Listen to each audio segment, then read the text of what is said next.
Hello and welcome to the Gnostic Warrior podcast, broadcasting from GnosticWarrior.com in San Diego, California to around the world. I'm your host, Mo, and today on the show I have the honor of again interviewing historian, symbologist, and author Cort Lindhal. Cort is an expert on the hidden history and the mysteries of esoteric America. A hidden history that details a secret royal plot by the Stewart family to create a new Arcadia. What he has discovered is one of the world's largest engineered single projects in the history of the world, a project that he is now exposing. But before we get into this great show, we have a word from our sponsor. This podcast is brought to you by Pure Hydrogen Peroxide. When you need a powerful disinfectant to kill mold, bacteria, and viruses like the coronavirus, you're going to need something like high-grade hydrogen peroxide, and that's exactly what I have for you. Go to purehydrogenperoxide.com and get a powerful disinfectant for your home, or if you're a healthcare provider or you work in the medical industry, make sure that your hospital or your healthcare facility has pure hydrogen peroxide, and it kills 99.9% of the germs, viruses, and bacteria out there. You don't want to be caught without it. This podcast is also brought to you by Mold Safe Solutions. When you're looking for something powerful to kill that demonic fungi lurking within your walls, you're going to want to use Mold Safe Solutions. Formulated by Mo, the Mold Man, you know where to go to get the best stuff to kill that mold in your house. Go to moldsafesolutions.com for more information or to get your cleaner today. Or you can go to our forum at moldsafesolutions.com/forum, where we'll answer your questions to your toxic mold problems and hopefully guide you in the right direction and give you the solutions you need. And now it's time for the Gnostic Warrior podcast. Good evening, Cort. It's great to talk to you again. Well, it's great to be here, Mo. It's always a treat to come on and chat with somebody who is knowledgeable about these type of things. Definitely. We've been in contact with one another for many years now. You've been on the podcast in the past, but there's some people out there that might not be familiar with your work. So why don't you give them a quick few-minute summary of your life and your path up until now? Sure. Well, a few years back, actually about 10 years ago, I started to look into all of this kind of stuff. And really, I began by just being curious about why Thomas Jefferson built two octagonal structures. And, I kind of thought that would just be a normal look at architectural history. And it kind of ballooned out into all of this other types of concepts like search for the Holy Grail, hidden treasure mysteries and things like that have, in some cases, political overtones as well. As it turned out, a lot of these kinds of stories like Oak Island and Rennes-le-Chateau, the Beale treasure, and other things like that have kind of this Rosicrucian component built into them that reveals a history that was somewhat hidden. You might not otherwise find unless you go looking into it. I mean, I've never really actually been a treasure hunter or anything like that, but a lot of the aspects of those kind of stories reveal a lot about history and people that might have been forgotten otherwise in the process.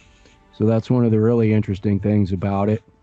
And it's just revealed, a lot of concepts that I wasn't familiar with before, like Rosicrucian and Masonic ideas that these people all valued as well. So it's been a kind of interesting trip to go through things like Oak Island or the Bruton Vault mystery of Williamsburg and see what the other overtones or what is really trying to be said there. So that part of it is really interesting to me. Yeah, and we could say you specialize now after a decade of doing this research in the esoteric foundations of America. As you had said, this kind of intertwines with Freemasonry, and then we have royalty, and we have these monuments and these sacred locations all throughout the world, and of course here in the United States of America.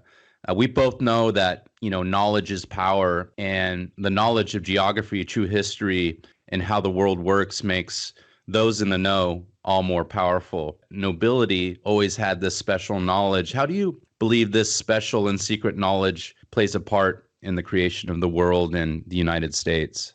Hidden knowledge is one thing, but of course, like you said, nobility has the resources to learn. I mean, there were times in like medieval history when the average person couldn't even read, for instance, in which nobles would compile libraries, like Charlemagne comes to mind, for instance, or Constantine, where they would consciously try to save information like how to establish a prime meridian, for instance, or illustrate the world on a map or a gridded display. And those kind of things were kept secret also for economic reasons of advantage and military reasons that were an advantage to those that did know about them.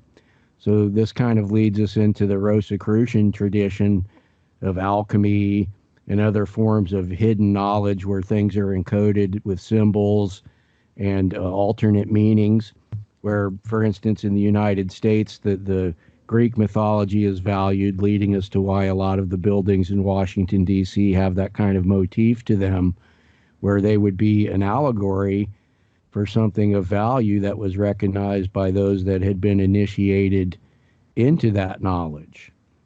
I always kind of go back to the story of Theseus in the labyrinth with the Minotaur and everything, how the ball of yarn that he used to find his way out of the labyrinth was called a clue, C-L-E-W-E. So when you enter a mystery like that, it's kind of like a labyrinth, and you need a clue to get out of the labyrinth. So that concept over time has been used, at least in the Western world that we can see since the time of Charlemagne, and before that, the Byzantine and Roman emperors also used techniques like this to preserve knowledge and hide knowledge to an initiated class of people. So these things can be very powerful politically symbolic tools as well as learning tools. And I go back again to how a lot of these stories, like even Oak Island or the Bruton Vault in Williamsburg, when you look into them, you really do learn the history that is not in the history books or commonly told, and that's really part of what any of the treasures might be. So in the founding of the United States, for example, what we see is through time, a lot of persecuted groups of people learn how to communicate in secret. Like the Christians of Rome had symbols for Jesus was the Lamb and things like that, where only people who are in the know will know what they mean.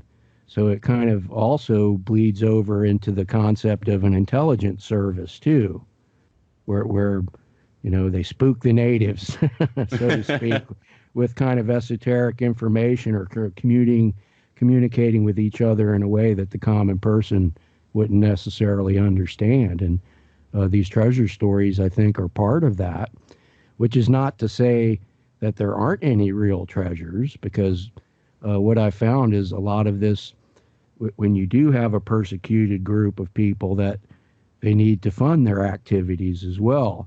So in times of warfare, there's always these cases of missing payrolls and large amount of gold that go missing during warfare. That may be one way that these groups of people used to survive and keep their ideals alive.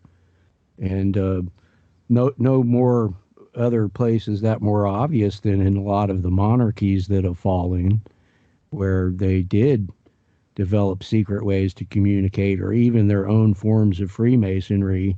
In the case of the Stewart family, for instance, where they did use that to try to attain their goals. So secrecy in symbolism was always an important factor in all of those things. The Latin kings of the Crusades, a lot of times these royal entities would end up with all of these titles, but no physical domain to call their own.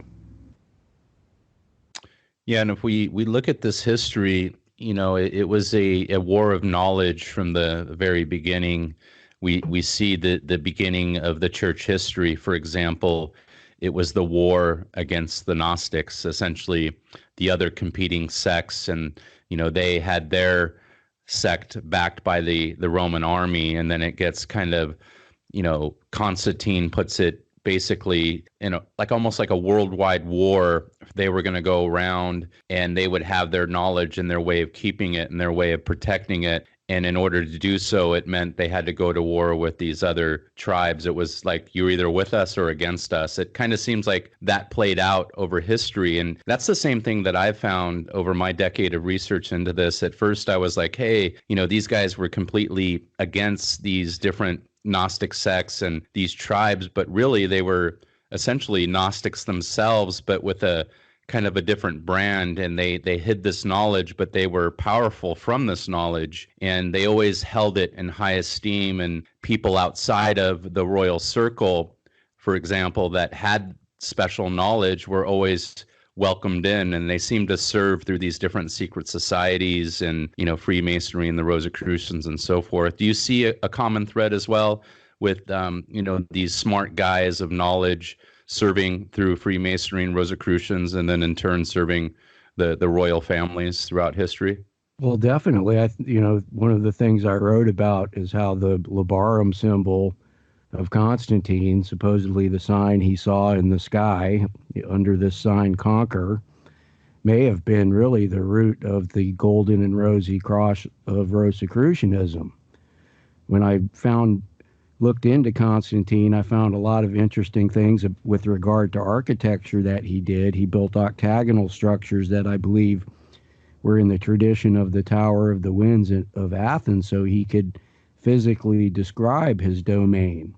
So he built 3 of those, and may have even built one on the Temple Mount where the Dome of the Rock stands now. And we also see in that era of Byzantine rulers, for instance, later in the 6th century, in the development of Ravenna, Italy, under Justinian I, if you examine the murals at Basilica San Vitale, for instance, that Empress Theodora, her mural displays her with a female priesthood. And on their tunics are Coptic tunic patches. And that's interesting because Theodora was raised in Alexandria, Egypt, and supposedly under this kind of a form of Christianity that had more Coptic and Gnostic overtones. And a lot of the things she did during her life indicate that was true, and that was true for Justinian as well. So there is a tradition of the Byzantine rulers after the time of Constantine kind of having their own version of Christianity that involved things that may be considered the apocryphal Gospels, including that of Mary Magdalene and the St. Andrew and others, where they may have had beliefs like that were different than the common canon of the Latin Church, for instance, who they were somewhat competing with even when the Byzantines were ruling.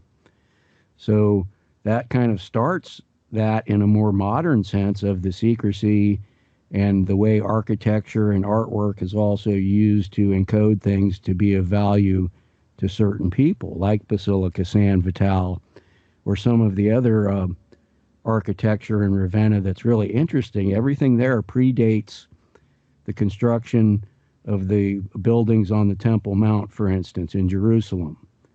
So there is an alignment of octagon and church, Santa Apollinare Nuevo and the Neon Baptistry in Ravenna, that I believe was the model for the architecture on the Temple Mount. Now, most people believe that's all Muslim in nature. You have the Al-Aqsa Mosque, which was originally the Church of St. Mary Justinian, built by Justinian I, and the Dome of the Rock. And there's even stories about the Dome of the Rock actually having been influenced later, about 100 years after Ravenna, by Justinian II, because Jerusalem paid tribute to the Byzantine Empire at that time. And there's indication that Byzantine artists and engineers were sent there to actually influenced the motif of the building. And along with that are also other points of view in architectural history that state that the Byzantines had built an octagonal structure that was there prior to the Dome of the Rock, and even some of the parts of the old structure or the spolia that remained was used to build the Dome of the Rock itself. So these are the kind of secrets that can be revealed when you really go looking into things like that. And I was really interested to see later in this alignment in Ravenna of Santa Apollinare Nuevo and the Neon Baptistry, which is octagonal in form as well, that the tomb of the famous author Dante is located on this architectural alignment.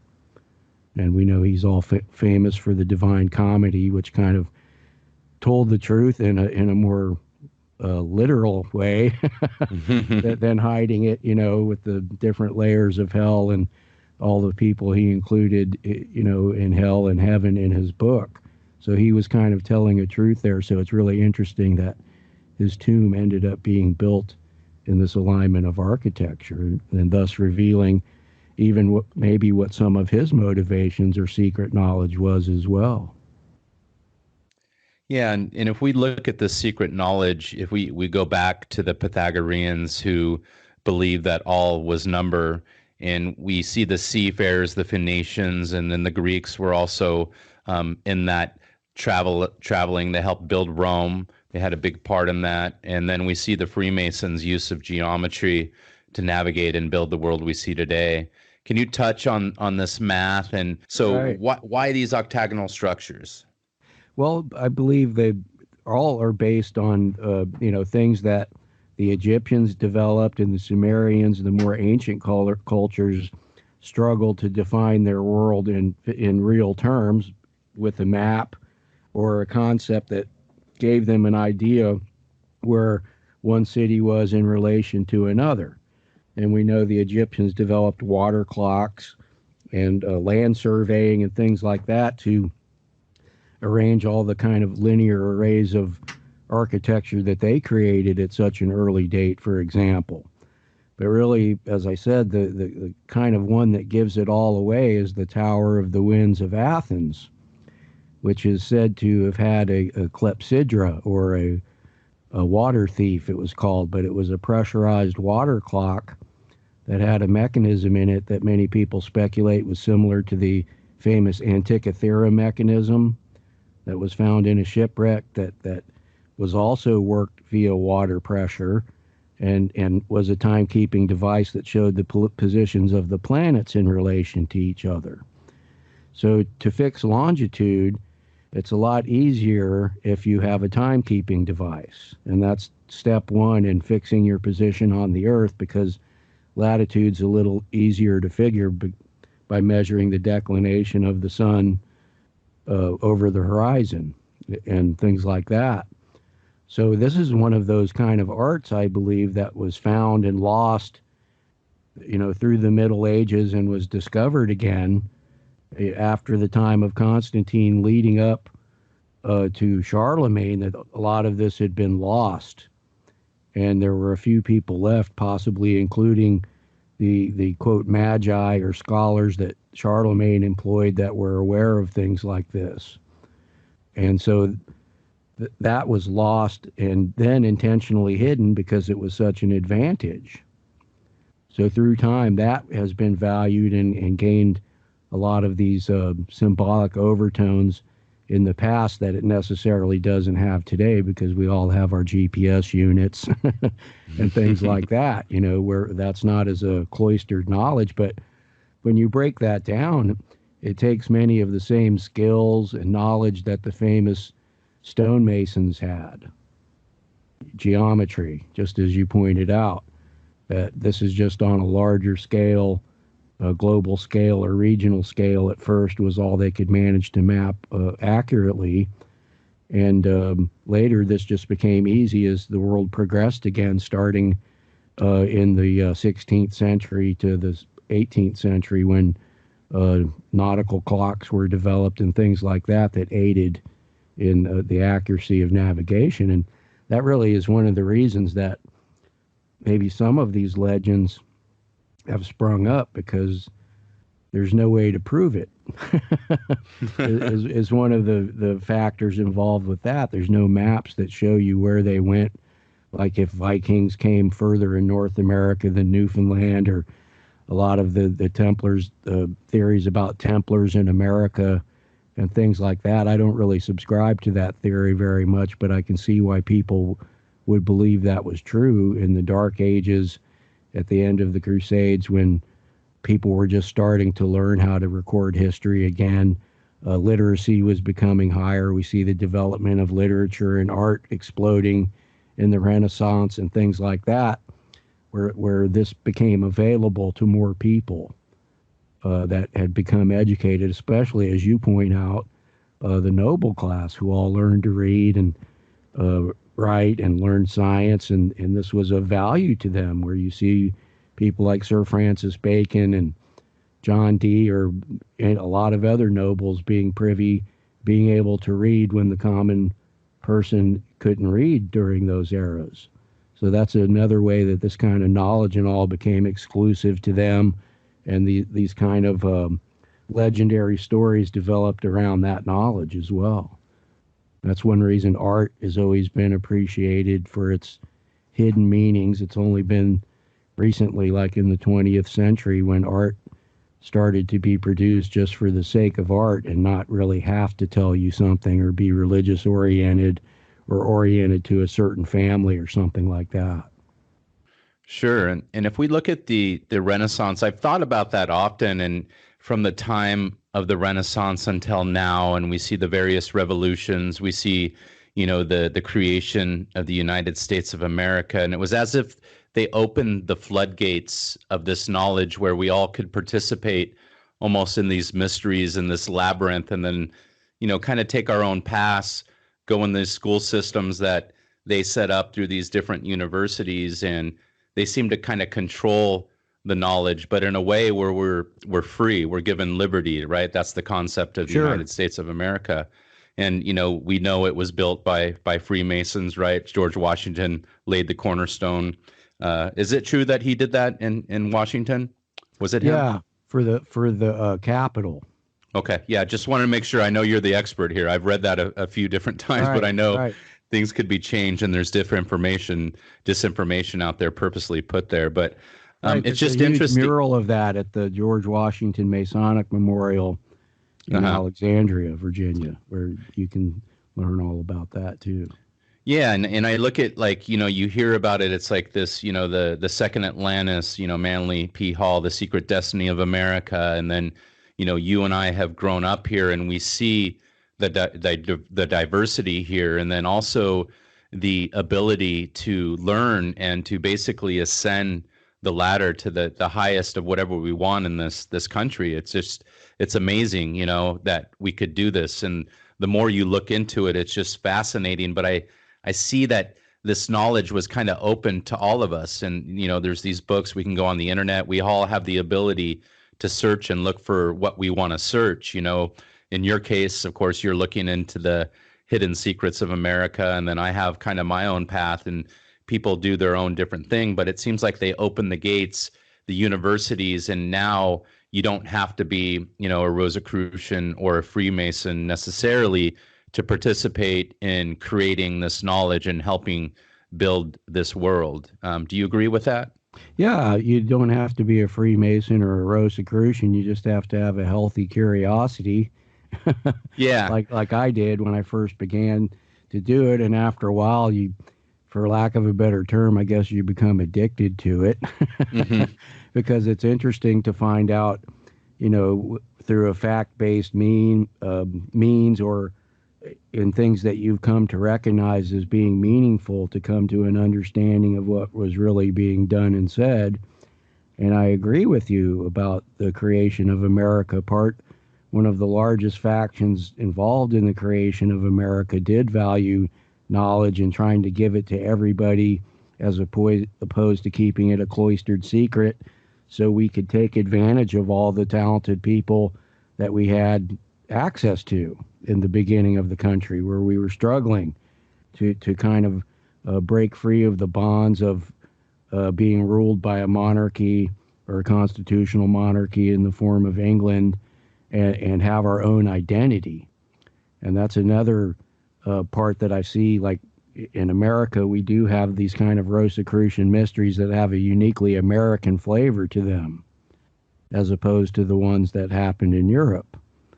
And so this is also a method by which you can instill a culture, an appreciation of something that's uniquely American or uniquely French or English, that a lot of these stories, I mean, it's similar to in Europe, many of the countries have stories about Christ having come there, or Mary Magdalene, when we know it couldn't have been possible for them to go to all the countries. Yeah. So these mystery school kind of stories were developed where if you can recognize what's being said, then you learn a truth about the history of the way your country developed. And in the young United States, it's pretty apparent that that was going on in some regard too, among the different factions of people that helped to create the country. Yeah, and that's where you kind of have the esoteric history, right? The lost, the hidden history that you have to look and search for, that you've been on the course for the past 10 years. And then we have the exoteric, which you'll find in the schools or on local Wikipedia and so forth. And it's fascinating, the esoteric, to me, just the mysteries that it opens, and I seem so attracted to it. And then what I learned as I went along my path is actually my family and my ancestors have been involved in creating this history, in writing history. So it only makes sense that I would also be attracted to this. Have you found that your family was also interested in this type of thing at all? Did you look into that yourself? Sure. My mother was into history a lot and read a lot, and that influenced me. And I was lucky enough to have grown up in the Air Force. So we lived in places like Panama, Turkey.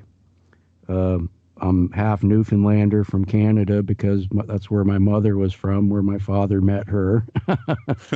So living in places like Turkey when I was 12 till I was almost 16 was really interesting to see all of the ruins and the castles and different cultural artwork, everything from the Iron Age to the Greek culture, the Romans, and everything beyond that as well. Even though I didn't have a full appreciation of what I was seeing at the time, it was interesting to go back later and look up some of the places I had visited and go in and dig deep and see some of these tenets come out that we're talking about. Like, for instance, I visited the site in Greek mythology where the Echidna tore Zeus apart, and then he was reassembled by Apollo and Pan. And I had visited this place. It's a big sinkhole with a temple in a cave in one end of it after you walk down. And I had no idea really what the story was. It was just an interesting historical place I was taken to visit. It was near the beach. So when we'd go to the beach, we would go visit that site and the fortresses around there that were from a later date and things like that. But it was interesting to go back later and really see the story behind the place I had visited and the kind of symbolic way it related to the Egyptian stories of Horus being disassembled and things like that was similar to the story of Zeus in that case. So it's interesting to see how some of the same concepts are involved in different cultures as well. Definitely. And with being able to travel, I'm sure if you looked back, you probably would find more links and synchronicities with your family, maybe being involved in this type of history. It seems to be something that I find often. And what are your thoughts with Athens? How does Athens play a part in that? We see, like, for example, the Scottish Rite Freemason building in Washington, D.C. It has that Athenian type of structure and motif, and we see this tradition and this honor coming back from there. And Germany is also tied to Athens throughout history, Constantine, and they seem to be honoring this tradition, and it seems to be something that lasts until this day. Right. Well, the Scottish Rite building in Washington, D.C. is interesting. It's located on the White House Meridian that was created by Thomas Jefferson, which is interesting. and its design is based on the Temple of Mausolus in Didyma, Turkey, that was part of Greece when it was built originally. So it's interesting too. That's a good point because it's based on a mausoleum. And through a lot of these mysteries and treasure stories and architecture, the theme, the funerary theme is there as a sort of memento mori or mori, where you're supposed to remember the past. And from what I understand, this is also valued by Freemasons in a way that a lot of people misunderstand many times, where they have a part of the initiation is being put in the room with the skull and crossbones and writing your own will and things like that, at least from stories I've heard. That it's really not meant to be spooky or scary, but just meant to make you contemplate your mortality, that you only have a certain amount of time on earth to do what your hopes and dreams are, for instance, that's just a way of reminding you of that. And it's funny in the way that relates to the pirates flag, because when they run the Jolly Roger up, it's time to start contemplating your mortality. in another metaphor or allegory for a concept that's valued. So yeah, I found that time and time again how, in looking at the Shepherd's Monument at Shugborough Hall in England, for instance, that through my studies, I deduced that was actually a memento mori for Charles I, whose he was beheaded because of his beliefs and conflicts with the parliamentarian regime of England that was developing at that time. So I in that way, I related it to Oak Island and the story written by a man named Philip Sidney in 1580 in his book entitled Arcadia. He included a story that's very similar to the original Oak Island story of the three young men finding the money pit on Oak Island.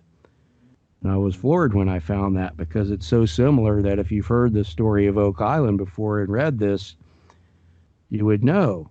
And where is Oak Island but in French Acadia or Nova Scotia?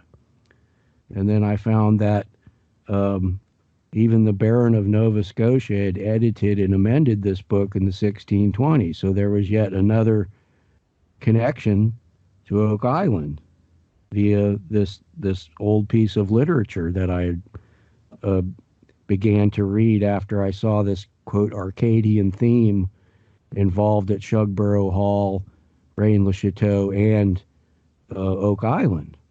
So this is one of these kind of mystery school ways, I think, that you're drawn into, and if you keep at it long enough, you will come up with a valid way to understand what was going on.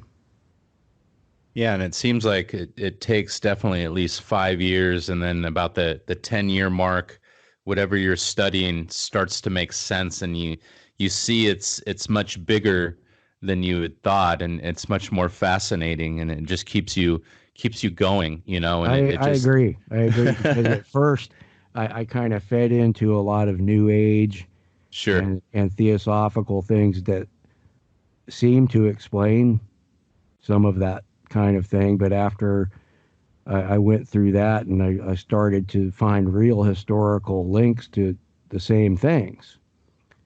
So that was almost like a veil that had to be pierced. And you're right, it takes a little while before you can really come to an understanding and begin to really see the truth of what happened. And then that leads you to other search terms, other books to read, and things like that really start to expose it more. Exactly. You could do this your whole life. I always say that to other people who study Oak Island, that if anybody claims to really know what happened there, they didn't. They don't know.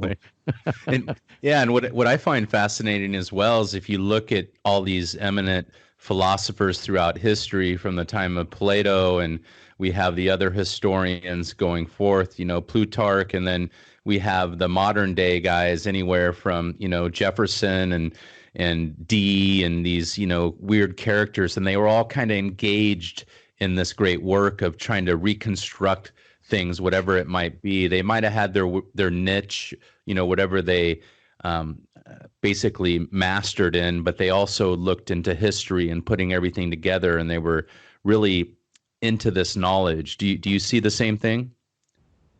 Absolutely. It's almost, I guess after a while, it became Freemasons and people who believed Rosicrucian philosophy Uh-huh. kind of carried all of that on. And, here and there, it does get political.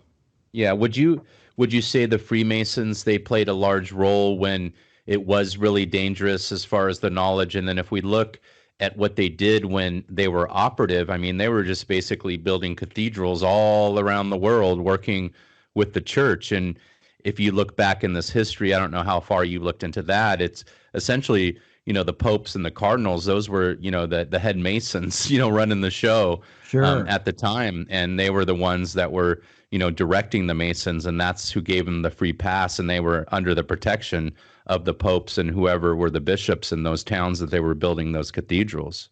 Certainly. And they would build, things that were meaningful to them, that had, alchemical or Rosicrucian overtones in some of the statuary and things like that, kind of like what's described in the book Mystery of the Cathedrals by Fulcanelli.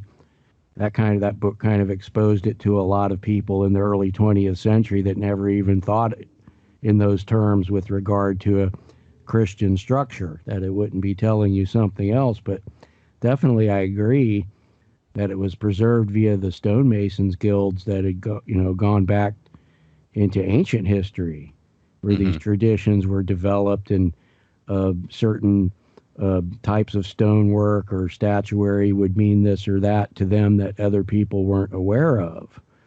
And of course, this leads a lot of people off track into thinking they're heretics, or Sure. quote Satan worshipers, or things like that, which it really, if you don't have the understanding of what's going on, I can understand why people would be dubious or not understand, but they should try to learn themselves what it really means.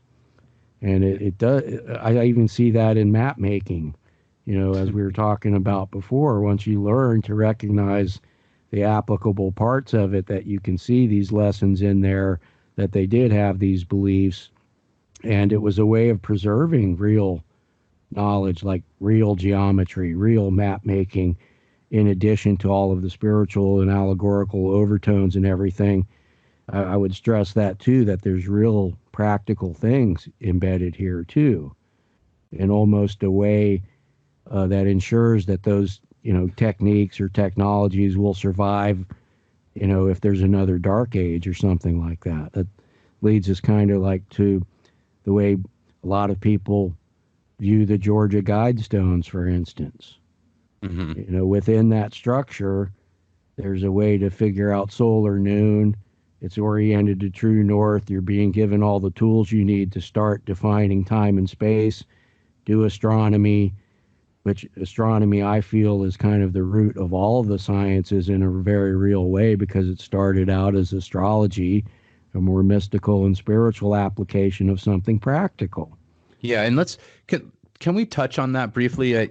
I've had this question in my mind, and I've had various people come on my podcast over the years. They're this experts on astrology, and then you go on the internet, and of course, the New Age movement, the astrology, your sign, and so forth. But when I look at history, I know that, at the beginning of this age, we're in the 2020th year, and Augustus Caesar essentially changed the calendar. He adds July for his father, who I believe was his father, Julius Caesar, and then it's Augustus, August, he adds August, and they essentially changed the Egyptian calendar, and we get the Roman calendar, and then it's changed again throughout time, multiple times, and different days, and different things are happening via the church. And then we have the Greenwich calendar, and then here we are today, and we're trying to figure this astrology. And in my opinion, the calendar we have right now isn't the right one, and what these guys are trying to figure out is all off. I don't know. What do you think? I think you're right, and that links directly to kind of different nationalities or royal groups fighting over what the prime meridian would be. Sure. And that is, where all time is measured from at Greenwich, for instance. Now, there's a place like that in Washington, D.C., the Naval Observatory, where all military references to time reference that point on Earth.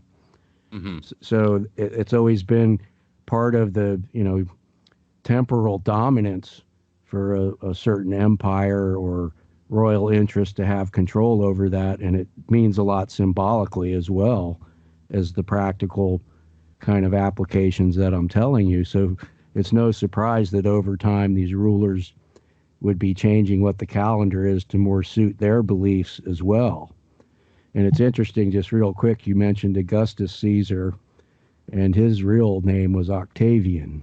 Yeah, you got it. Yeah. So I believe the Byzantine and Roman rulers were knowledgeable about the advances that came from Greece and Egypt, because we know Greece ruled Egypt for a long time, since Alexander the Great in 300 BC, Sure. that the Egyptian and Greek cultures had a huge impact on each other. You know, it wasn't just Egypt influencing the other ones. The Greeks came there and ruled and became pharaohs and everything themselves there, and influenced the Egyptians somewhat as well. So it's after a while, this became, you know, part of the standard building blocks of empire to temporally control time and space. It sounds like a far out concept, but it's something that can be real and measured on the earth as well. Definitely. And what if the Gnostics, you know, a specific Gnostic sect was in control still of all this information, and that's why we are where we are today? That's possible to a certain extent. Well, I mean, because you talk about, you know, all these different kings throughout history, and again, I'm very familiar with Charlemagne. Actually, when I first began my path into these studies, I was in the Charlemagne court because my ancestors were there. They were in the, you know, the building of the University of Paris with Charlemagne, and they were there till about 1500 before they came to New France, to Canada. So I trace them, you know, all the way back to Charlemagne, and you know, I have Bede, the father of English history, who I believe I'm related to, you know, was involved at that time. And it was just this interesting time. And we see this knowledge, and then there's all these different tribes around at that time. And it seems, the stories that I hear when I read, you know, from Bede and other sources, that it was dangerous at this time. Of course, you had Rome and the Roman army, and you had all these different tribes, the Picts, and of course different factions all over, the Angles and the Saxons, and then they formed the Anglo-Saxons. It just seems like it was really this dangerous time. And then you have these monks who seem like the Gnostics, kind of writing on sheep's hides. They would, you know, raise these sheep and then use their skin to write on, just this crazy stuff. And they had this knowledge, and it was preserved, and we're still reading it to this day. Right. I think the monks and the cloisters and everything were kind of an extension of the augurs of the Greeks. Sure. That also these kind of groups of people would seek out intelligent people and make them part of their order. So they would continue to have this academic advantage in many ways that also translated to spirituality. And I mean, if you can imagine, you know, in ancient Greece, robed augurs out pounding stakes into the ground and looking at the stars while wearing their robes and everything, what the common people would view this as. Of course. It must have been very strange, you know, and they couldn't really communicate what they were doing because the average person didn't have the capacity to really understand that at the time. And that's one reason the mythology and allegories and things were developed, to try to include this information in there that would be told to everybody. And then the right person would come along and hear the story and see something practical or worth saving in there that everybody else didn't really realize. Yeah, it's interesting how, like, I'll see people and they love the mythology, you know, and I like the mythology, but I also love the true esoteric teachings behind the mythologies. That's where I really find my bread, you know. But I also see the people out there that love the movie and love the mythology, and they take it almost literally, right? Right, right. Well, it's cool though, you know, how it could, you know, fascinate those people and be carried on, and then people like us, you know, who are the very few, I still feel it's kind of the same. You know, I can't relate to many people except like you when I'm talking on the internet or other people, right? It's just a bigger world same amount of percentages is what I feel. But I just think it's beautiful that you could have the exoteric that still appeals to the masses, and then for the esoteric you have the few still, digging behind the scenes. Sure, that leads to really one of my favorite Greek mythological characters in Arcus, the namesake of Arcadia. Through a series of adventures, he and his mother were cast into the sky by Zeus as the constellations Ursa Major for his mother, and he was Ursa Minor, the two bears, the Arcadian bears. And, of course, the tail of Ursa Minor, which is Arcus, includes the pole star. So you see a practical telling of astronomy just in that story for somebody who takes the time to learn what that is, during this era when the Polaris or the pole star is the tail of Arcus. And so that leads to the later application of what I call the Arcadian mysteries, where all that symbolism was used to kind of tip somebody off that there's a geographical mystery afoot. So those things are real and practical. Yeah, and have you looked into the original Arcadian mysteries, meaning the inception, the birth of them, where they might have derived from, or maybe Arcadia is located? Well, Arcadia is in Greece, obviously. It's a landlocked province on the Peloponnesian Peninsula, that one of the few places in Greece or provinces that doesn't have a coastline. So this was always looked at later when I'm going back to the fallen kings I was referencing before, the Latin kings of the Crusades, the Stuart family, the fallen French monarchy would identify with these stories as well as a way to tell their story in even geography or some of the structures that they would build. And I think going back to Thomas Jefferson, I think he was aware of this through the literature and artwork that he appreciated, and even some of the correspondence he had with people like Dominique Cassini as how to establish a meridian and things like that. He was a huge fan of Philip Sidney and his book Arcadia, which references a lot of those concepts as well. So that what I term the Arcadian mysteries doesn't really surface until about the 16th century, and then became a really interesting and applicable concept to the fallen kings of England, the Stuart kings, who all originated or were the progeny of Mary Queen of Scots. We're talking about James I, Charles I and II, James I, second and third, and then Bonnie Prince Charlie, who was the final kind of icon of the Jacobite movement, who tried to regain their crowns by invading Scotland or the Jacobite rebellions that happened from the time of James II. And who were the Stuarts? Sorry to interrupt you, Cort. I just want to give the listeners, that might not understand the story of the Stuarts, and who were they competing, and who were they trying to get the crowns back from? Well, they were competing with the kind of parliamentarian sensibilities that had been developing in England since about the time of Mary Queen of Scots, where they were developing a representative form of government. And we know, through the history of England, there's always been this huge conflict between the English kings and the Latin Church. So part of what happened were the Stuarts were Catholics, and they had the blood right to rule England, Ireland, and Scotland. So the parliamentarian factions kept trying to make deals with them or get rid of them, like in the case of Charles I, who was beheaded due to this conflict after the English Civil War, where they actually fought a war trying to decide which way to go.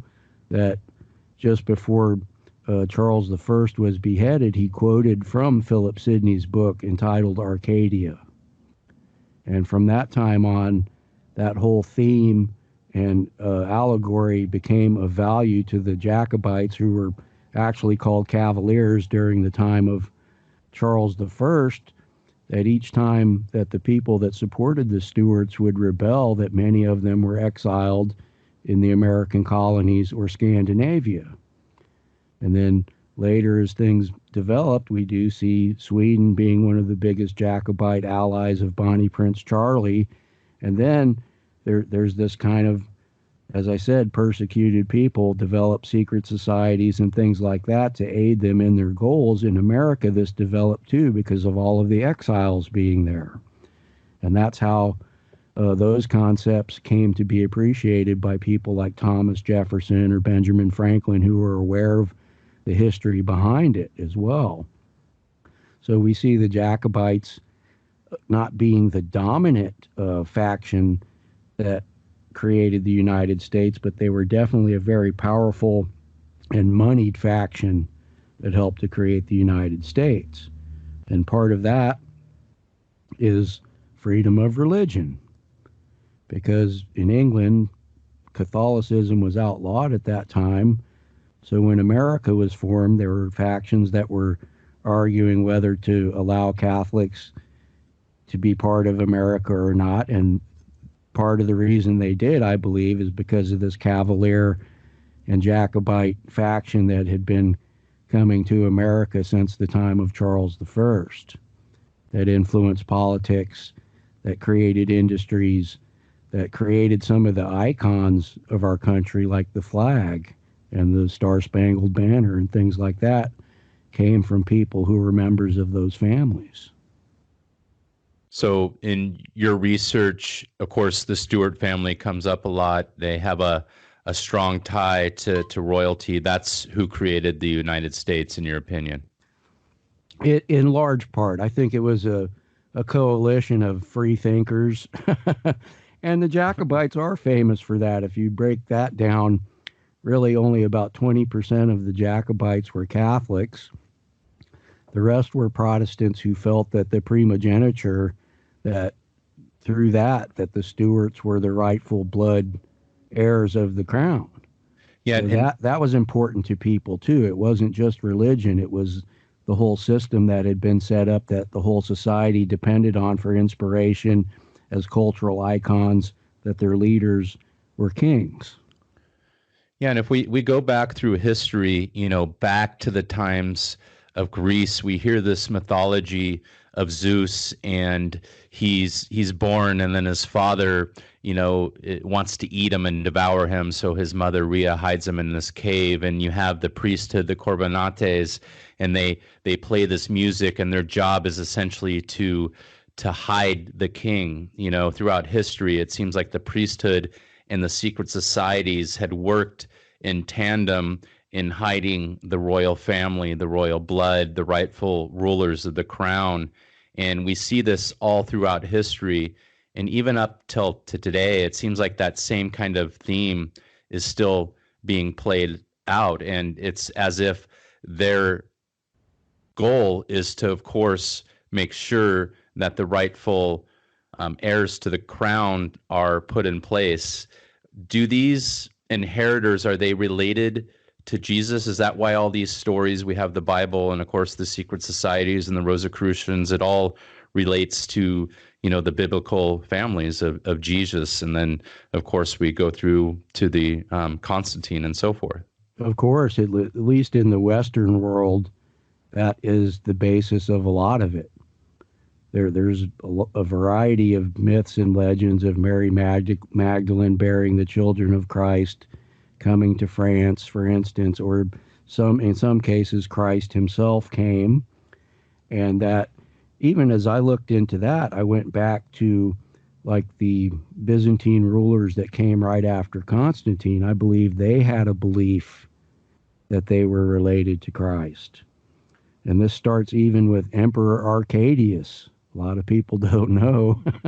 There was a Byzantine ruler named Arcadius who had a lot of influence via his brother in the development of Ravenna prior to the time of Justinian I, which was at that time the center of the whole Byzantine church. It wasn't Rome.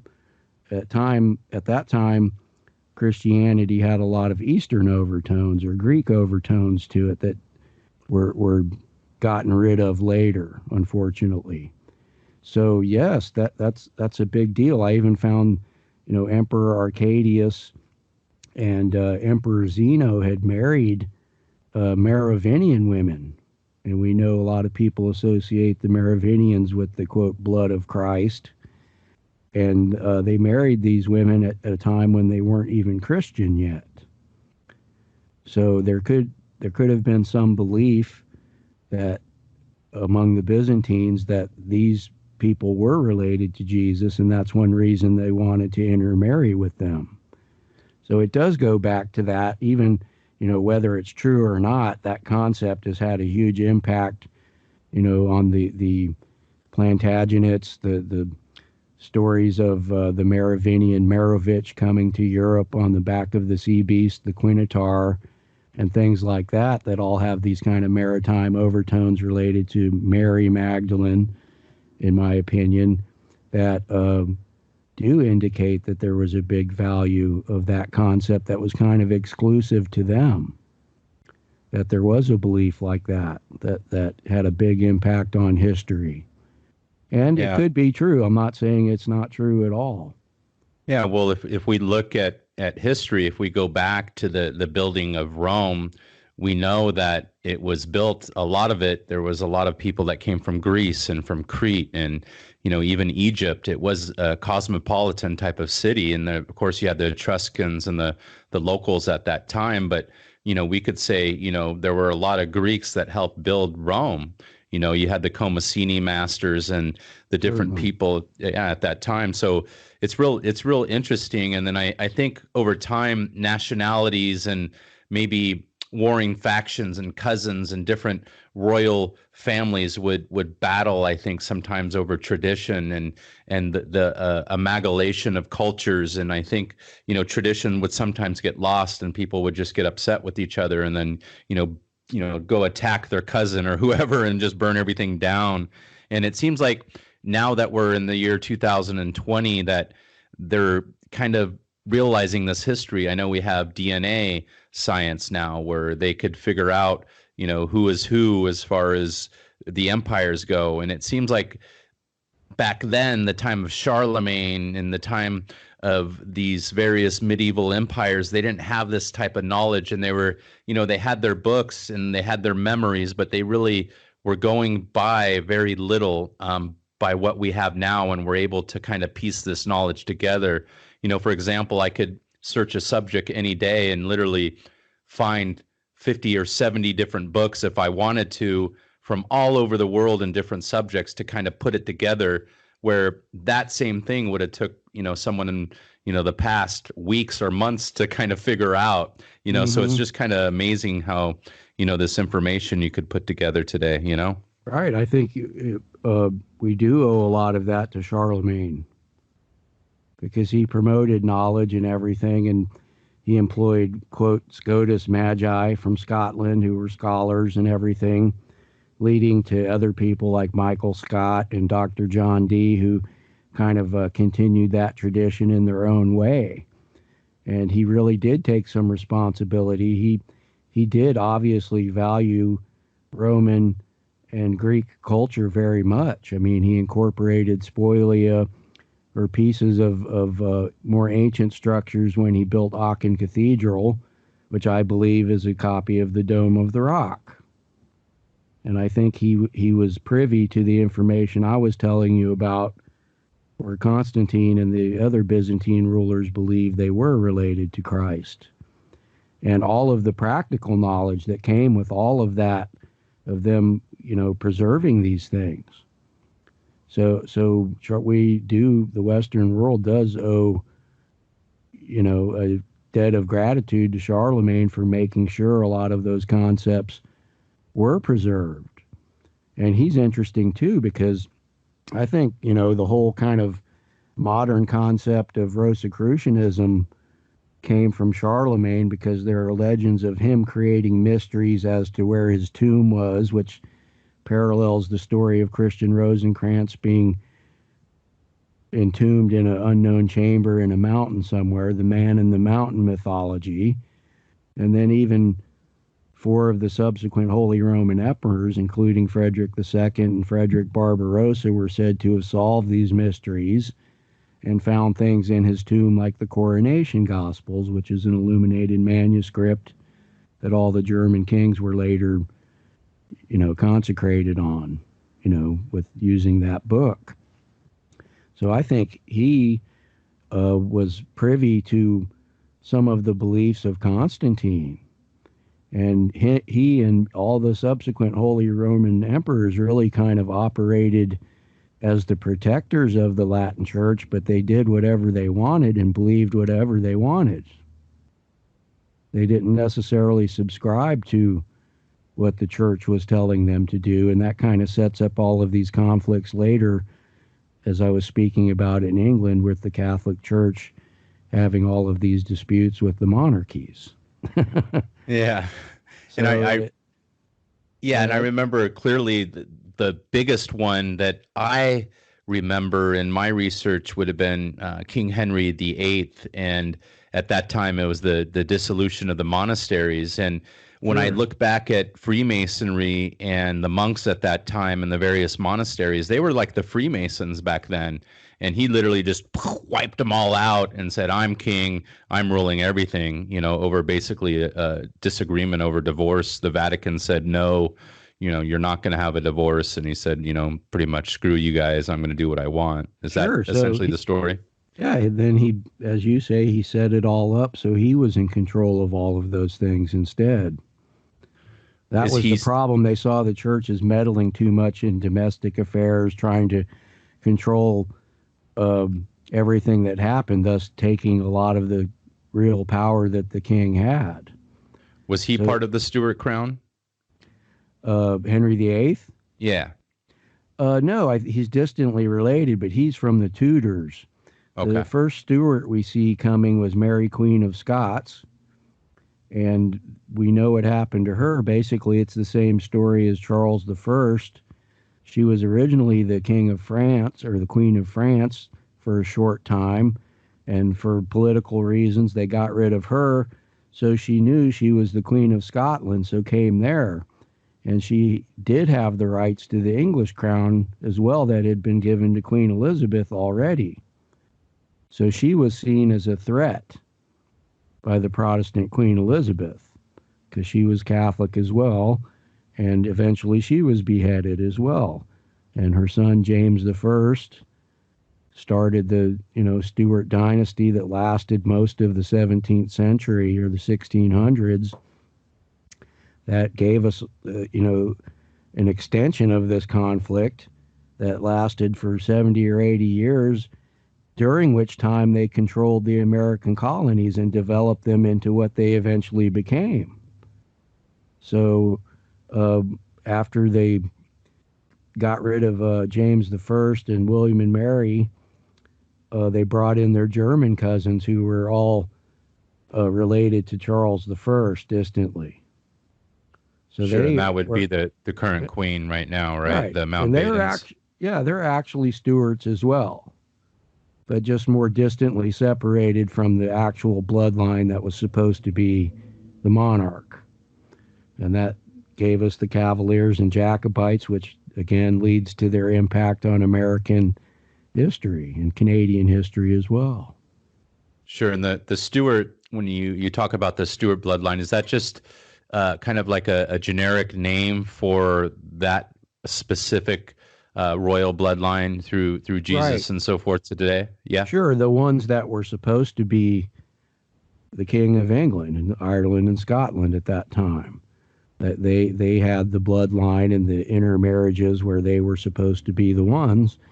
And we see a kind of representative government developing at the same time that sort of treated them like the other English kings treated the church, like they had too much power, that they wanted really the landed gentry to have more power, would be who created the parliament at that time. It wasn't to the degree that the common person yet was having a say in the government. It was more the moneyed, influential people who saw the king as an impediment to what they wanted to get done.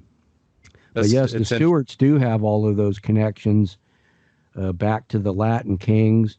They have many French relatives like the De La Tour family and the Rochefoucauld family that they're distantly related to, that are directly related to that bloodline, that leads us kind of to the story of Melusine, like on the Starbucks logo. Yeah. That all relates to the story of Merovich and the Quinatar and has all of those overtones to it, that they are the blood of Christ and royalty. So this parliament, if we were to kind of put it in, American terms, would be like the elite. For example, say we had royalty, like Jesus was here in the royal family, and they were running it, and we had this great society, and then we had the Harvey Weinsteins, and we had these different people that had all this money and this power in Hollywood, and they said, you know what, I'm sick of Jesus and these guys over here. Guys, you guys like to have some fun, have a little, you know what I mean, come over to my island and all this type of stuff with Epstein, my buddy. We're going to go ahead and get rid of these guys over here, take off, cut their heads, and we're going to have some partying. What do you think? Right. Well, that's essentially it, right? There's that factor. That's part of it, definitely. But a lot of it is, as well as if I have this business here, the king's not going to take 30% of it off the top. Oh yeah, of course. That's even okay. Now you're talking. I always think differently. Except the greedy frickin' bourgeois, right? No, it all leads to the kind of stuff the money, we're talking right? about as well. Of course, yeah, that's secondary, right? There's plenty. Because once you have that money, once you have that money, it don't matter how ugly or however what you are. You got that power. You can get anything you want, right? Right. Well, that's kind of like some of the Roman rulers we see that kind of lost their way morally, apparently. Sure. Where they had all the temporal power to do the right thing every time and often chose not to. So that's frustrating too. So I could see why people would want to have a larger group of powerful people dictating or at least making suggestions as to the way things should go on. I mean, it's easy to understand the frustration of the king deciding everything among certain factions as well. But they're also an admirable group of people, the Stuarts and the Jacobites. They're very crafty. They created their own form of Freemasonry, I believe, based on the Knights Templar, that was used kind of like an intelligence service that aided them in their efforts.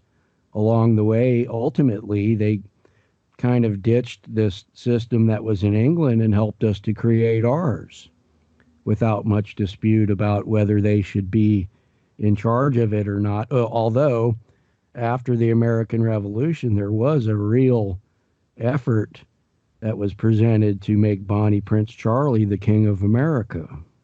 Wow. Not many people know that history, right? Right. And Thomas Jefferson and his faction were one of the ones that said, no, we shouldn't do that. But there was a lot of people that thought the government really couldn't survive because the people were so used to having this figurehead of a king. Sure, and maybe that's why they came up with the idea of a president and putting George Washington in, right? Sure, which is elected, and even then, in the beginning, the only people that could vote were the landowners. Mm-hmm. So it wasn't like today where everybody has the right to vote. That developed over time. So it was a good beginning, and it was more of a representative of the people that could have an influence on making America a success, and the Jacobites were definitely part of that. And I don't think they really had a problem with not being in control of the whole thing. They were more free to pursue their business interests and their spiritual interests as well that had been persecuted in other places. Yeah, and they were kind of free to do that. They had their armies and the different things, and then the people, could pursue and have the right to, get elected to public office and so forth. And kind of that's where we're at today. And it's weird after all these years, some 200 years later, we're at this point, and it seems like we're in a big mess here in the United States. It's almost like we need to revert back to tradition and to what the United States was traditionally supposed to be about. But it seems like we're diverging from that, and these people, the parliament, the elite, these people that do not have this wisdom, this knowledge of history, any of this stuff that we're talking about, they're at the helm yelling from loudspeakers on Twitter, controlling our lives. What do you think about all that, Cort? Well, I agree. It's kind of like jettisoned all of these overtones that make you think about the spirituality and the right and wrong of it all. That we've kind of lost our way a little bit, in that regard. That, it's okay to have this or that opinion, but to try to dominate everything like that is kind of not the right way to go, because you're just going to create another part of this vicious cycle I was referring to, where people will be persecuted, go underground, and then we'll have another dark ages, if we're not careful, even, in today's, advanced technologic world, that those kind of things could still happen. That we take it for granted sometimes, the advantages we have and the way things are for us now, but it's still a really delicate balance.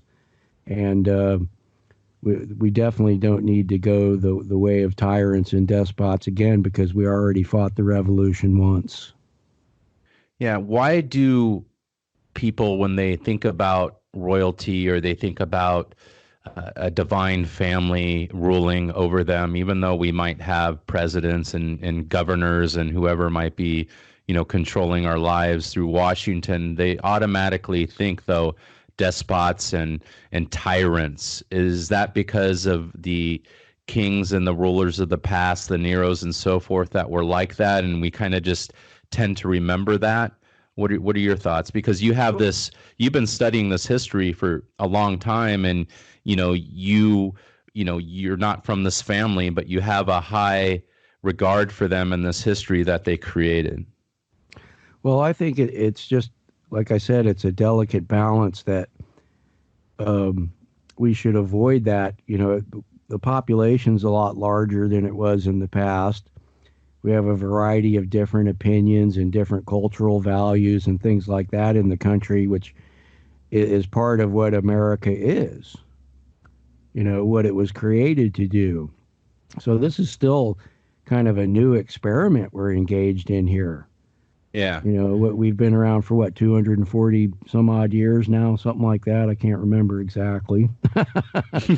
But that's just the baby compared to a lot of the cultures that developed all of these techniques or beliefs, if you will. And that doesn't mean there's anything wrong with those, but in the context of America, we have to find a way to make that all work so it's good for everybody. Yeah, and I think we're starting to get divided, polarized, which is kind of an old technique of the Roman Empire.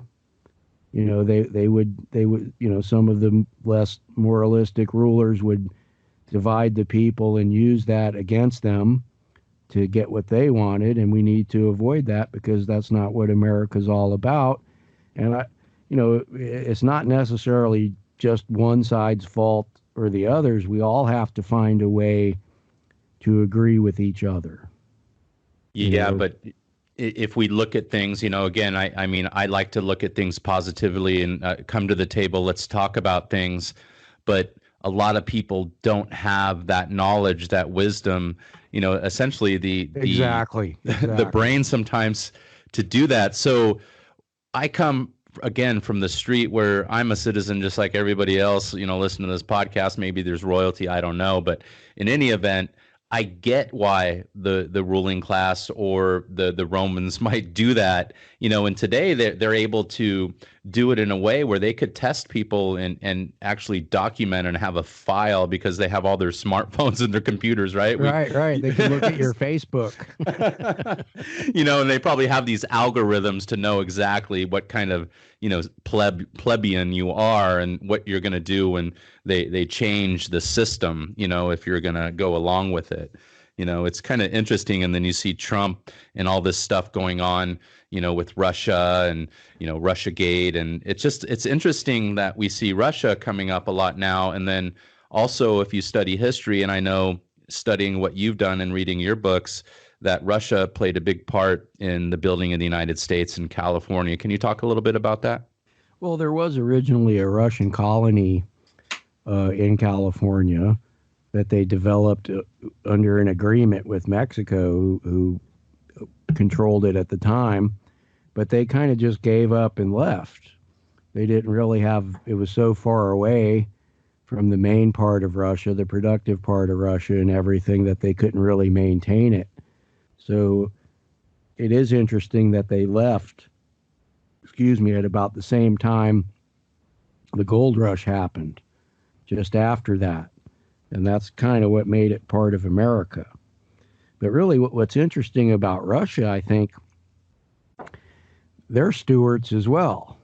The royalty of Russia that was deposed are directly related to the Stuarts of Scotland. Sure, Nicholas, right? Yes.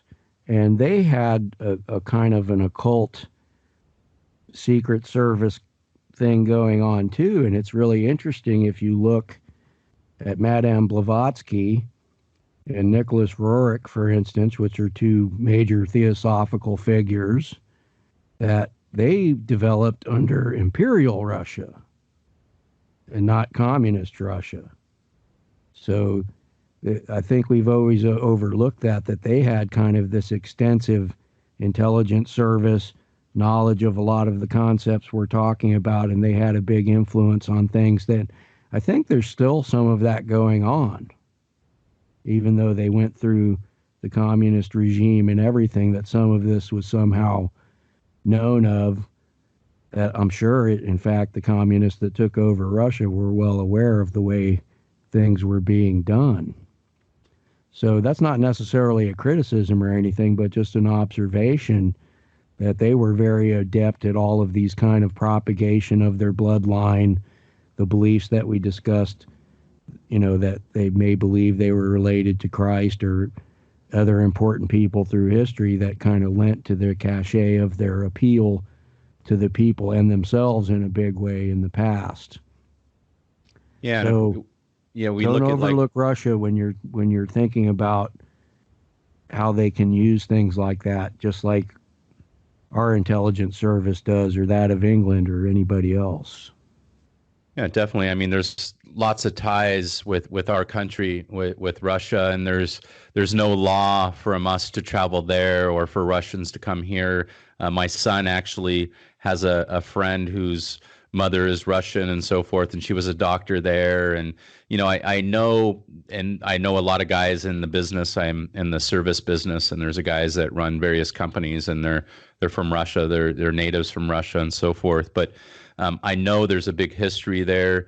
The German kings, they ended up going to Russia, right? Is that how kind of Russia was built? You had Queen Catherine. That's when kind of you see the Jesuits and the Rosicrucians really take off at that time.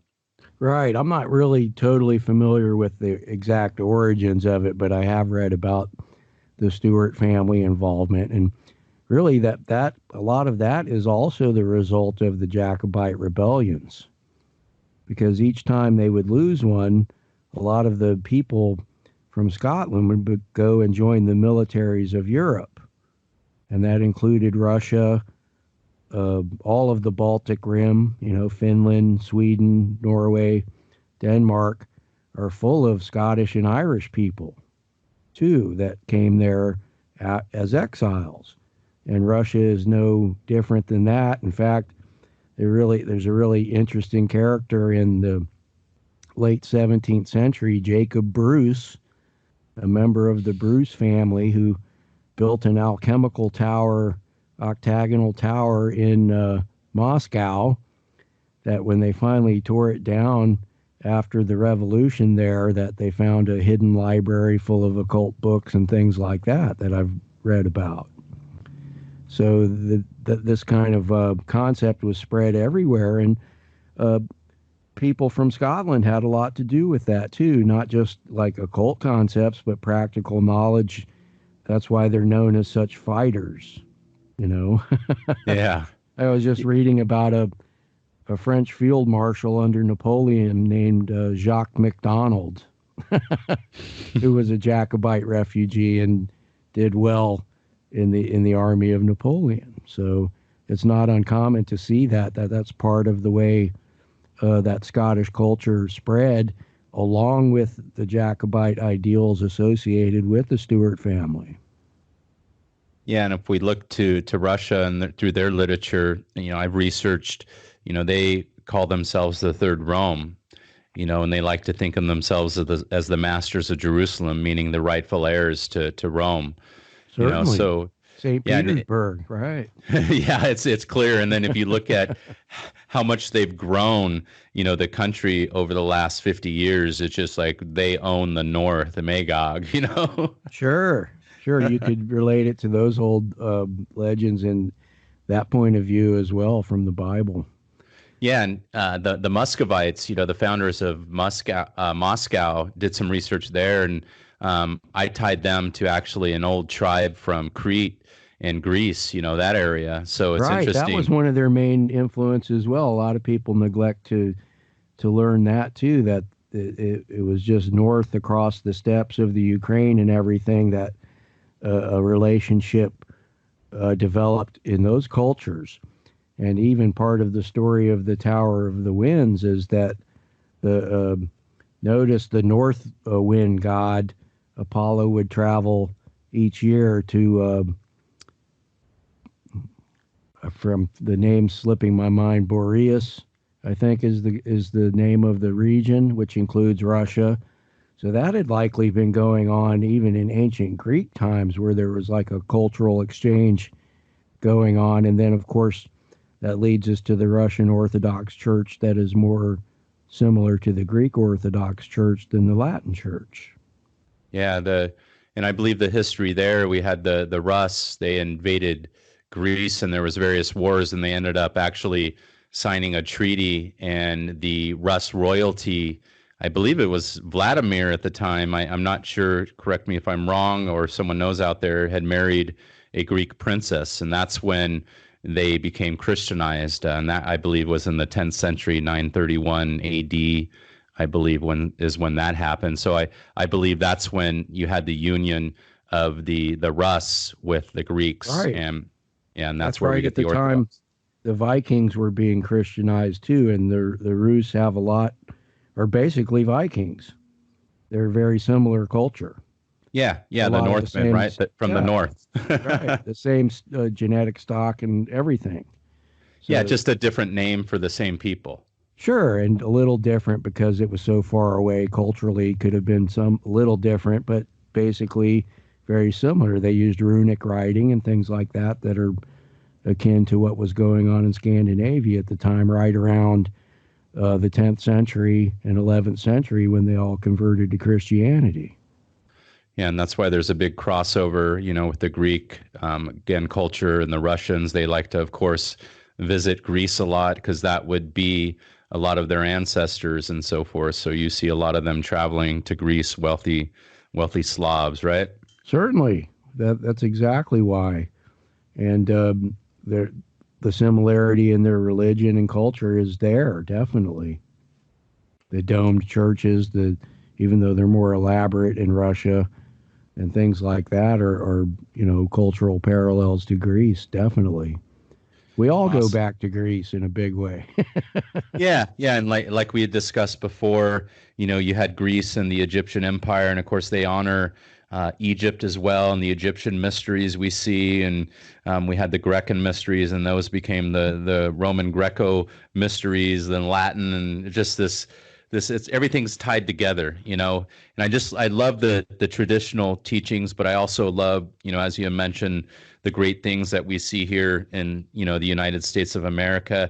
And I feel like we could honor those traditions while also holding on to some of our new creations that are kind of working, while not going to hell in a handbasket, with all this liberal fringe stuff. I feel like we're kind of at that precipice again, where, we got to hold on to the traditions, but also honor what we created today here in the United States of America. And I kind of see this, our culture, while I believe it needs to be fixed and we're kind of going to the fringe, it is a great place, and we could preserve it if more people, know about this history and stuff. So what would you say to the audience out of all your time studying and so forth? What is the most surprising thing you've ever found? Oh my goodness, that's a tough question, Mo. Or maybe the scariest or something. How about this? Have you ever found something where you thought it was dangerous to publish, that it might affect certain current events? I don't know about current events, but I think it could anger people, like as you spoke of, that are well aware of this because they're part of the family or the bloodline. That if you're exposing things like that, they might not appreciate it. I agree. That Yeah, and that they might rather it be left for everyone to figure out themselves. And while I'm on that tack too, it is upsetting to see a lot of people. They'll do things like look at the architecture of Washington, D.C. and try to make some kind of horror story out of it. yeah, everything's satanic and Luciferian all the Right, time. because Right. they haven't taken the time to really understand the origins of it or why it's that way. The values of people 200 years ago are a lot different than ours as far as the way they were educated, the smaller group of people who really understood why it was that way, and things like that. So it is hard, and I would, just caution anybody before forming an opinion like that to really look into it themselves and, you, you know, uh, try With an to open be, mind, right? yeah, with an open mind and be rational about it because it never leads to something evil and bad. It's an No. allegory for something of value that people thought should be preserved and Yeah. hidden because everybody can't handle it maybe at certain times in history as well. Yeah, and if we look at this hidden history, a lot of people often associate it immediately with something evil or with the evils that are going on, something in as with the elites or so forth, and it's ridiculous because Right. It becomes propaganda. it becomes propaganda, and unfortunately, there's a lot of that in the New Age movement, and then also the alternative history and news movement too. It just seems like about 80% of it is that. And I wonder if this all goes back to the original propaganda where they wanted to keep this information. So of course they attacked people and witches were burned and so forth, that people still have this burned into their psyche. And that's why, people like us are crazy and on the fringe, or some people that are completely naive would call us satanic or something like that. What do you Right. think? Do Which you is, think that's something that's in their genetics? I don't know. I would say that's absolutely not true in my case. I'm, if anything, a Gnostic Christian, and I believe in goodness and morality and everything else that I wouldn't subscribe to something like that. But when you try to write about things like this and speak about them, that there's such a breadth of misunderstanding through the media, through Hollywood, which for instance, there's people there telling both sides of the story there. There's a lot of movies out there that do tell the truth about the history of the Crusades and things like that. Like even going to the National Treasure movies, which are kind of a popular examination of some of the things we're talking about. So there are different points of view out there, and um, not everybody is good in the world. There are like different factions of people who have used these techniques to kind of uh, wheedle their way into the psyche of the average person. And as you said, it becomes a negative thing. And you shouldn't really make that leap without looking yourself. If you're smart enough to think something is wrong, then you should really look into it and find out the truth yourself and do as much as you can.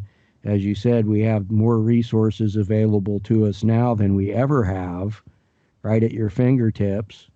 And all of that is what has enabled me to even, take a crack at what really happened at Oak Island or other places like that, because these concepts are interwoven into stories like that as a way to communicate. Definitely. And I think that, we should feel blessed that we're able to do this. And as you had mentioned, you felt a little nervous to publish, or maybe didn't publish things. I have published things and regretted it. I felt like I was targeted a few times, where meaning I shouldn't have published it, and I was let known. I don't know if it was just me being, something born in my psyche or my genetics on why, or it was just kind of the conspiracy fear crowd, that made me feel that way. But there was something that, the content I was creating, it shouldn't be out there, and they didn't want it out there at that time, is kind of how I felt. So I still feel there's a mini inquisition out there, and they, Sure. certain information will always be hidden. You got to be careful. I still believe that some people, again, I'm not blaming this on one specific faction, because I believe there's different factions controlling things, and they have different roles throughout history to hide knowledge, to obscure it, to mess with people's heads. I think the original occultists and magicians were kind of hired to do that, and to if you weren't initiated, you weren't part of the right secret brotherhood, you were fair game to be kind of messed with. Do you agree there? Right. That's the point at which it becomes political. And I've always known you to tell the truth and say what you think. Mm-hmm. And that's what you should do. And I referenced earlier how when I first started this, I was misled, in my opinion, by certain concepts of theosophy and, quote, New Age thought that espoused all of these historical events that supported their point of view.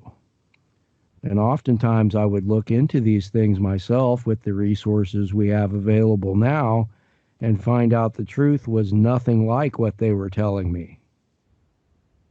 So if you want to really know what's going on, don't just read Blavatsky and base your whole worldview on that. Go check out all of the things that she said to prove to yourself. And I found a lot of those kind of things just weren't true and were made up for political reasons that in the long run I didn't agree with. I mean, you can see it if you look at some of my earlier writing that I was even misled. Yeah, it takes a lot of time to really understand what's going on.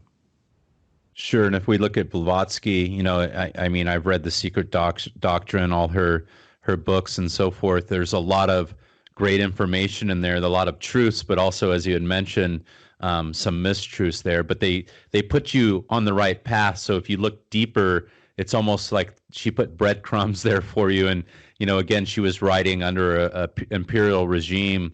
I felt she was kind of tasked to go out there with royal money and royal backing to go and meet with various Gnostics around the world, we could say, that, various royal courts, and to gather this knowledge and to share and, bring it back to, the Russian imperial court. And that was kind of her goal. And at the time in the 1800s, the early 1900s, it was dangerous still to write about certain things. And I'm sure they didn't want certain things going out there. So that's why she'd probably hit it. Do you agree? Right. Well, that kind of speaks as how these things can be used as a tool to present a certain point of view that might not even be valid in some cases as well. Mm-hmm.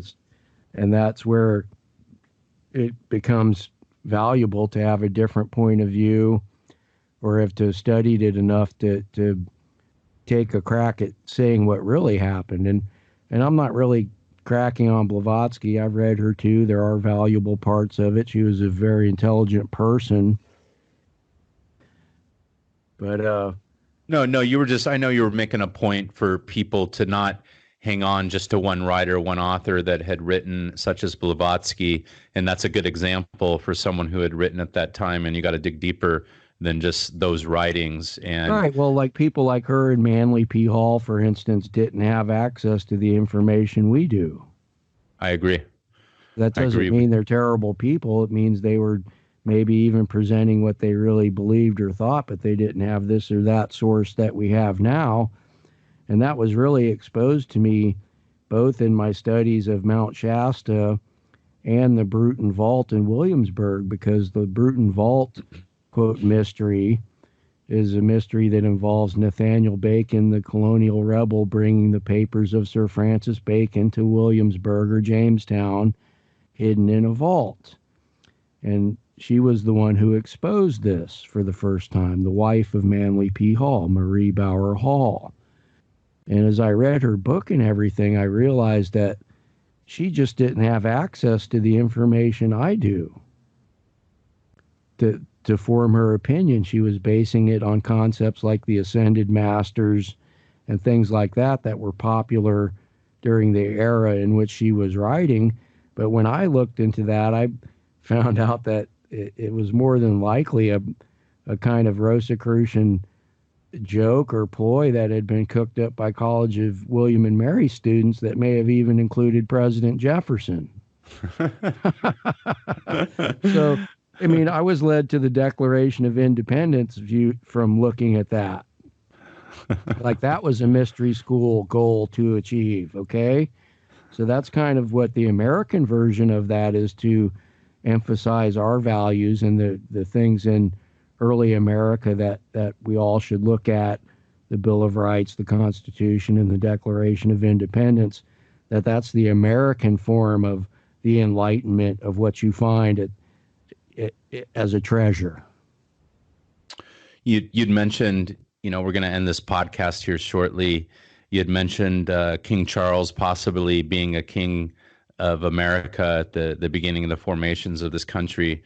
And I had mentioned possibly the royalty coming back. We have kings in other countries. We're just not used to it here. We're used to being ruled over by governors and mayors. Do you ever see possibly an old system coming back and these royalty possibly ruling in America? We just saw Prince Harry move over to Canada.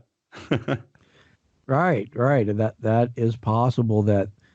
That's never, something that I guess this can is be off the table, negative, right?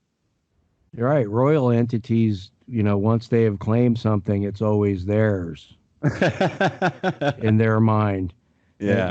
I don't think there's anything wrong with appreciating Queen Elizabeth or, Prince Harry or heck, all of my heritage is from what is now the United Kingdom and Scotland and England and Sweden, which isn't part of that, but close. Yeah. That it's great to have an appreciation for that from a cultural point of view and a traditional point of view, but I would still be in favor of representative government of the people.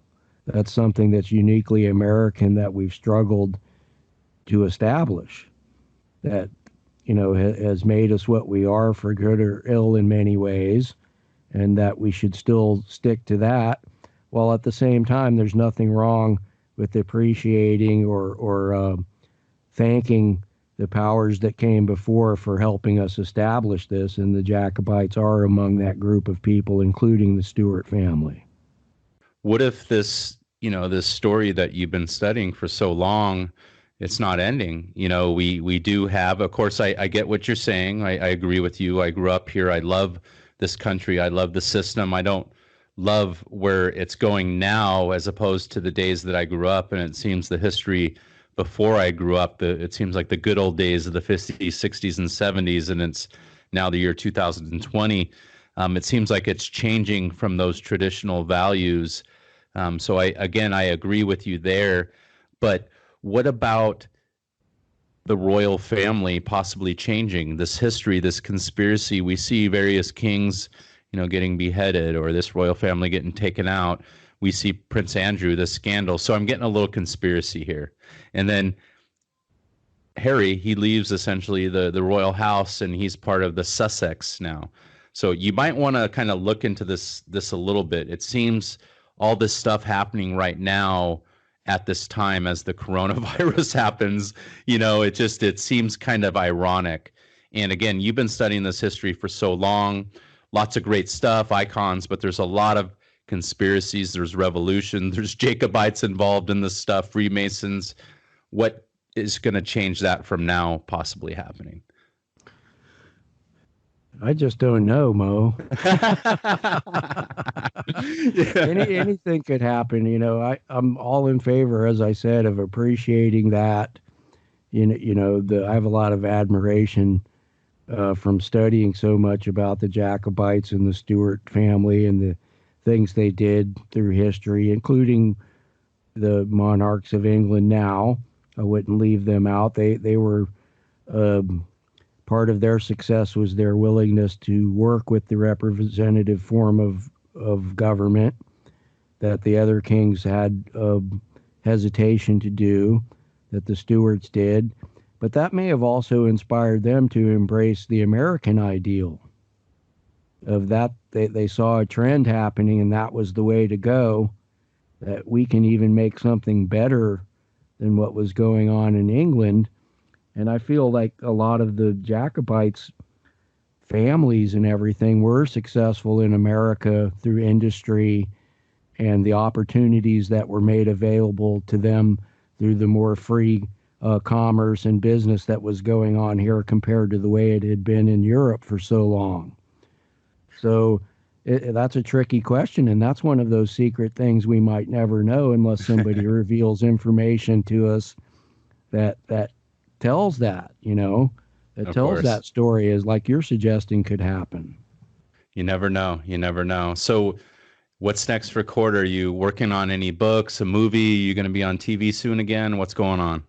Yeah, well, I've been working on more Oak Island information. I was lucky enough to have appeared on the Curse of Oak Island TV show and relay my theory about how the treasure there was really related to American history. And yeah, there's more appearances scheduled on various television shows discussing similar information. And I really do think stories like Oak Island, that part of their design was to tell us and inspire these things, but I think they took it for granted that people would look into it more themselves than instead of just watching about it on TV or listening to me.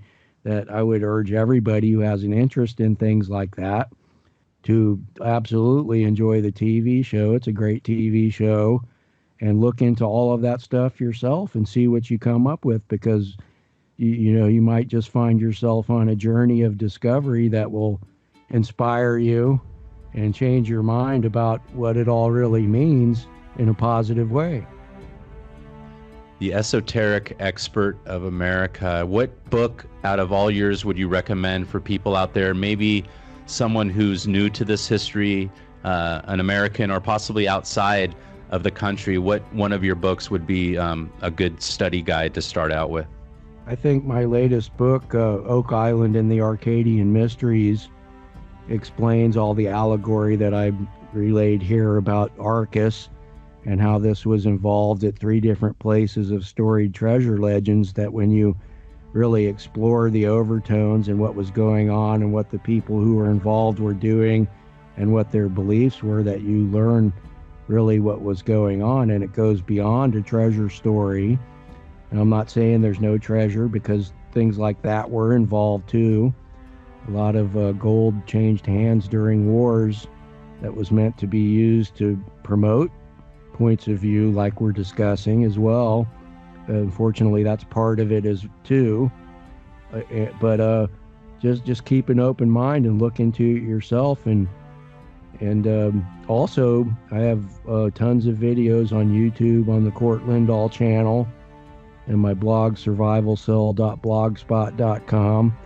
There's a whole book's worth of free information there at my blog right now that you can read and judge for yourself whether you think what I'm saying is valid. It's all sourced. There's things in there, if you look up the search terms or the people involved, that you'll see exactly what I'm talking about yourself. It's really fantastic information.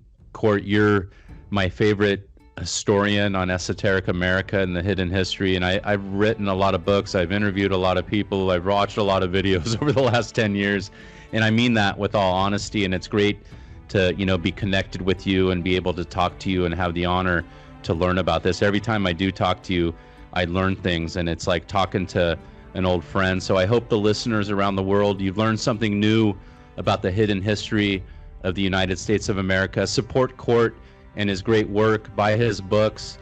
Guys like us, we do all this research, we really make nothing, but if you could help pay for the publishing and his research materials by buying his books, that would help him a lot. Cort, thank you for your valuable time today, until we talk, till next time, take care, man. Thank you, Mo. Back at you, man. I love talking to you. I love your point of view, and I'm always enjoying your articles on Gnostic Warrior. Terrific. Thank you. I appreciate that. Until we meet again, take care. This podcast is brought to you by Pure Hydrogen Peroxide. When you need a powerful disinfectant to kill mold, bacteria, and viruses like the coronavirus, you're going to need something like high-grade hydrogen peroxide, and that's exactly what I have for you. Go to purehydrogenperoxide.com and get a powerful disinfectant for your home, or if you're a healthcare provider or you work in the medical industry, make sure that your hospital or your healthcare facility has pure hydrogen peroxide, and it kills 99.9% of the germs, viruses, and bacteria out there. You don't want to be caught without it. This podcast is also brought to you by Mold Safe Solutions. When you're looking for something powerful to kill that demonic fungi lurking within your walls, you're going to want to use Mold Safe Solutions. Formulated by Mo, the Mold Man, you know where to go to get the best stuff to kill that mold in your house. Go to moldsafesolutions.com for more information or to get your cleaner today. Or you can go to our forum at moldsafesolutions.com/forum, where we'll answer your questions to your toxic mold problems and hopefully guide you in the right direction and give you the solutions you need.